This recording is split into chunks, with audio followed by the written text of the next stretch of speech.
আসসালামু আলাইকুম, স্বাগত জানাচ্ছি আরটিভির মধ্যাহ্নের সংবাদে। আপনাদের সঙ্গে আছি আমি মাহবুবা জারিন ধানা।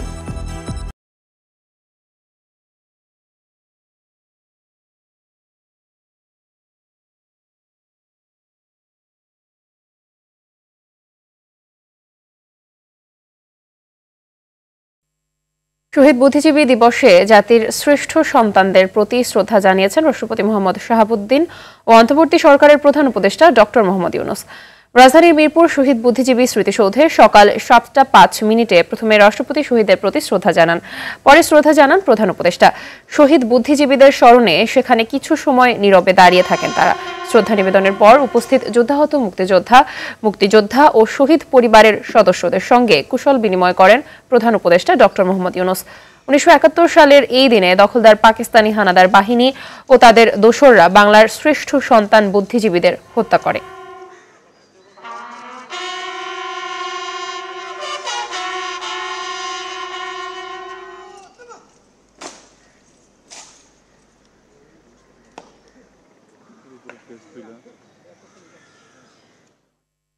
মুক্তিযুদ্ধের চেতনা সমুন্নত রাখার অঙ্গীকারে জাতি স্মরণ করছে 71-এ শহীদ বুদ্ধিজীবীদের। ভোরে রাজধানীর মিরপুর শহীদ বুদ্ধিজীবী স্মৃতিসৌধে রাষ্ট্রপতি ও প্রধান উপদেষ্টা শ্রদ্ধা জানানোর পর ঢল নামে সাধারণ মানুষের। দিবসটিতে শহীদদের প্রতি শ্রদ্ধা জানাতে সকাল থেকে জনতার ঢল নামে রায়ের বাজার বধ্যভূমিতেও। শহীদদের প্রতি শ্রদ্ধা জানিয়ে মুক্তিযুদ্ধ বিষয়ক উপদেষ্টা ফারুকী আজম বলেছেন, এতদিন বুদ্ধিভিত্তিক সমাজ সংকুচিত হয়েছিল, অনেকের উপরে অত্যাচার হয়েছে, তবে যারা বুদ্ধিভিত্তিক চর্চা করে তাদের জন্য এখন অবারিত পরিবেশ এসেছে। শরীয়ত খানের রিপোর্ট। মিরপুরে শহীদ বুদ্ধিজীবী স্মৃতিসৌধে রাষ্ট্রপতি মোহাম্মদ শাহাবুদ্দিন ও প্রধান উপদেষ্টা ডক্টর মোহাম্মদ ইউনূসের শ্রদ্ধা জানানোর পর সর্বসাধারণের জন্য স্মৃতিসৌধের দ্বার উন্মুক্ত করে দেয়া হয়। কুয়াশায় ঢাকা ভরে জাতির কৃতি সন্তানদের স্মরণ করতে ঢল নামে বিভিন্ন শ্রেণী পেশার মানুষের। শহীদদের প্রতি শ্রদ্ধা জানান বিভিন্ন রাজনৈতিক দলের নেতারাও।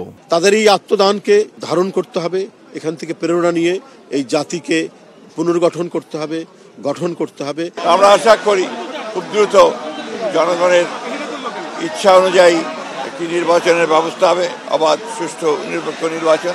এ সময় দেশ গঠনে 24-এর তরুণদের আত্মত্যাগ যেন বৃথা না যায় সেই প্রত্যয়ে কাজ করার আহ্বান জানান আইন উপদেষ্টা আসিফ নজরুল। আমাদের তরুণদের আত্মত্যাগের বিনিময়ে রাষ্ট্র গড়ার যে দ্বিতীয় সুযোগ আমরা পেয়েছি, সেই সুযোগ যেন আমরা কোনোভাবেই নস্যাৎ না করি। শহীদ বুদ্ধিজীবী দিবসে জাতির সূর্য সন্তানদের শ্রদ্ধা জানাতে রায়ের বাজার বধ্যভূমিতেও ঢল নামে সব স্তরের মানুষের।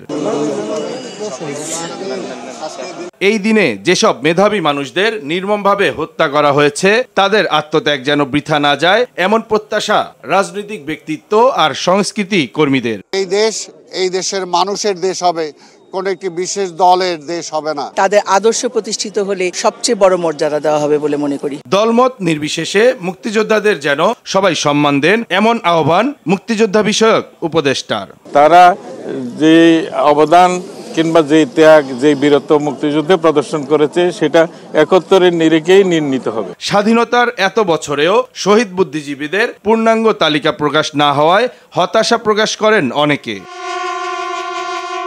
শরীয়ত খান, আরটিভি, ঢাকা। দর্শক, এই মুহূর্তে রায়ের বাজার বুদ্ধিজীবী বধ্যভূমিতে আছেন আমাদের সহকর্মী সাদিয়া কানিজ, সরাসরি যুক্ত হচ্ছেন তিনি। সাদিয়া, বুদ্ধিজীবী বধ্যভূমিতে শ্রদ্ধা জানাতে আসা মানুষজন এই দিনটি আসলে কিভাবে স্মরণ করছে জানাবেন, আর সকাল থেকে তারা শ্রদ্ধা জানাচ্ছেন, কি বলছেন আসলে তারা? সম্মানিত উপস্থিতি, গতকাল রাতে ঢাকা মহানগর পশ্চিম ছাত্র দলের সংগ্রামী সাধারণ সম্পাদক জুয়েল হাসান মাহবুবা, আপনি জানেন যে 1971 সালে মুক্তিযুদ্ধের ঠিক শেষ ভাগে এসে যখন পাক হানাদার বাহিনী সুনিশ্চিতভাবে বুঝতে পারে যে বাঙালির বিজয় আসলে ঠেকানো সম্ভব না, ঠিক সেই সময়টিতেই তারা একটি পরিকল্পনা করে যে এই জাতিকে মেধাশূন্য করে দেওয়ার জন্য, তাদের মেরুদণ্ড ভেঙে দেওয়ার জন্য যারা বুদ্ধিজীবী আছে তাদেরকে চিহ্নিত করে তাদের তালিকা প্রস্তুত করে তাদেরকে হত্যার পরিকল্পনা করে এবং সেই মোতাবেক দেশের যেসব এরকম বদ্ধভূমিগুলো আছে সেই বধ্যভূমিতে তাদেরকে নিয়ে গিয়ে কিন্তু হত্যা করা হয়। এরও প্রায় কয়েকদিন স্বাধীনতা যখন অর্জিত হলো তারও কয়েকদিন পরে আসলে মানুষ বুঝতে পারে যে তাদেরকে হত্যা করা হয়েছে, এমন জানতে পারে।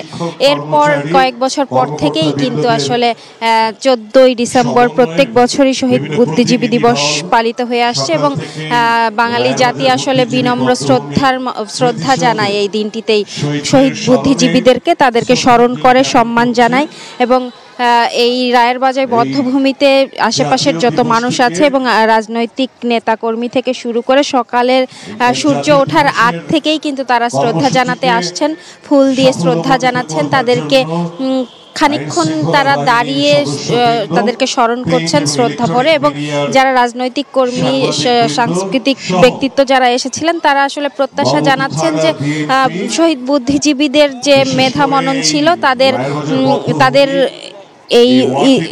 এই মেধা মননে অনুপ্রাণিত হয়েই আসলে তারা যে আত্মত্যাগ করেছিল সেই আত্মত্যাগে অনুপ্রাণিত হয়েই নতুন প্রজন্ম আসলে এগিয়ে যাবে এবং তাদেরকে তারা সমৃদ্ধ করবে এবং নতুন একটি বাংলাদেশ উপহার দিবে এই জাতিকে, তেমনটি আসলে তারা বলছিলেন। এবং এখানে এসেছিলেন ঢাকা বিশ্ববিদ্যালয়ের উপাচার্য, তিনি আসলে জানিয়েছেন যে যারা নতুন প্রজন্ম আছে, যারা এই যে গণ অভ্যুত্থানের পরে যারা বাংলাদেশকে এগিয়ে নেওয়ার চেষ্টা করছে, তারা যেন জ্ঞান ভিত্তিক, বুদ্ধি ভিত্তিক রাজনীতির চর্চা করে এমনটি প্রত্যাশা করছে। এবং যারা এখানে অনেক বাবা মা তাদের সন্তানদেরকে নিয়ে এসেছিল, তাদের সন্তানরা যেন সঠিক ইতিহাস জেনে বড় হয় এবং বুদ্ধিজীবীদের যে চেতনা ছিল, যে প্রত্যাশা ছিল, তাদের যে স্বপ্ন ছিল, সেই স্বপ্ন পূরণে যেন তারা এগিয়ে যায় এমনটি আসলে প্রত্যাশা করছে। এবং এখন পর্যন্ত অনেক সংগঠন, অনেক ব্যক্তিবর্গ এসে আসলে শ্রদ্ধা জানাচ্ছে। তো মাহবুবা, রায়ের বাজার বধ্যভূমি থেকে এই ছিল আমার কাছে সর্বশেষ।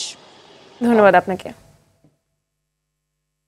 সিরাজগঞ্জ মুক্ত দিবস আজ। 1971 সালের এই দিনে রক্তক্ষয়ী যুদ্ধের পর পাক হানাদার মুক্ত হয় তৎকালীন মহকুমা শহরটি। দিবসটি উপলক্ষে নানা কর্মসূচি গ্রহণ করেছে মুক্তিযোদ্ধা সংসদ, জেলা প্রশাসন সহ বিভিন্ন সংগঠন। একই দিনে গাজীপুরের কালিয়াকৈরে পাক হানাদার মুক্ত হয়। 11 ডিসেম্বর কালিয়াকৈর উপজেলার লতিফপুরে ও 12 ডিসেম্বর উপজেলার শফিপুরে মুক্তিযোদ্ধাদের সঙ্গে পাক হানাদার বাহিনীর সম্মুখ যুদ্ধ হয়। পরদিন হিজলতলী এলাকাতেও সম্মুখ যুদ্ধ হয় পাক হানাদার বাহিনীর সঙ্গে। পর্যন্ত টিকে থাকতে না পেরে পাক বাহিনী পরাজয় মেনে নেয়। মুক্ত হয় কালিয়াকৈর উপজেলা।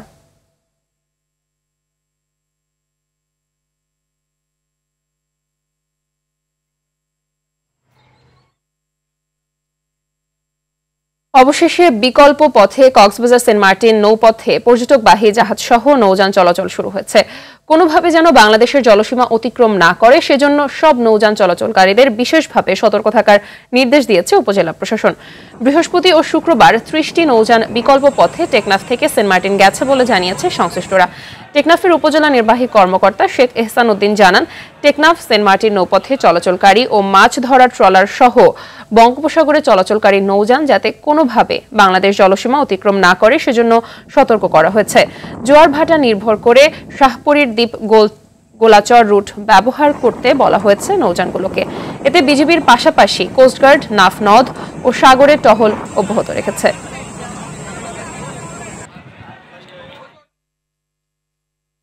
বিভিন্ন জেলায় বেড়েছে শীতের তীব্রতা। মৃদু শৈত্যপ্রবাহে কাঁপছে চুয়াডাঙ্গার জনপদ। ঘন কুয়াশা ও ঠান্ডা বাতাসে বিপাকে পড়েছেন খেটে খাওয়া ছিন্নমূল মানুষ। সময় মতো কাজে যেতে পারছেন না তারা। হাসপাতালে বাড়ছে শীতজনিত রোগীর সংখ্যা। সকাল 9টায় চুয়াডাঙ্গার সর্বনিম্ন তাপমাত্রা রেকর্ড করা হয়েছে 8.7 ডিগ্রি সেলসিয়াস। দিনাজপুর ও হিলিতে শীতের তীব্রতায় দুর্ভোগে আছেন মানুষ। সড়ক মহাসড়কে হেডলাইট জ্বালিয়ে ধীর গতিতে চলাচল করছে সকল যানবাহন। কুয়াশা কম থাকলেও পঞ্চগড়ে তীব্র শীত অনুভূত হচ্ছে। ভোর 6টায় এই জেলায় 9.4 ডিগ্রি সেলসিয়াস তাপমাত্রা রেকর্ড করেছে তেঁতুলিয়া আবহাওয়া অফিস। ঘন কুয়াশা আর শীতের তীব্রতায় দুর্ভোগে পড়েছে কুড়িগ্রামের মানুষ। এতে ব্যাহত হচ্ছে মানুষের স্বাভাবিক কাজকর্ম। তীব্র শীতে নদীর তীরবর্তী চরাঞ্চলের মানুষ কষ্টে আছেন সিরাজগঞ্জে।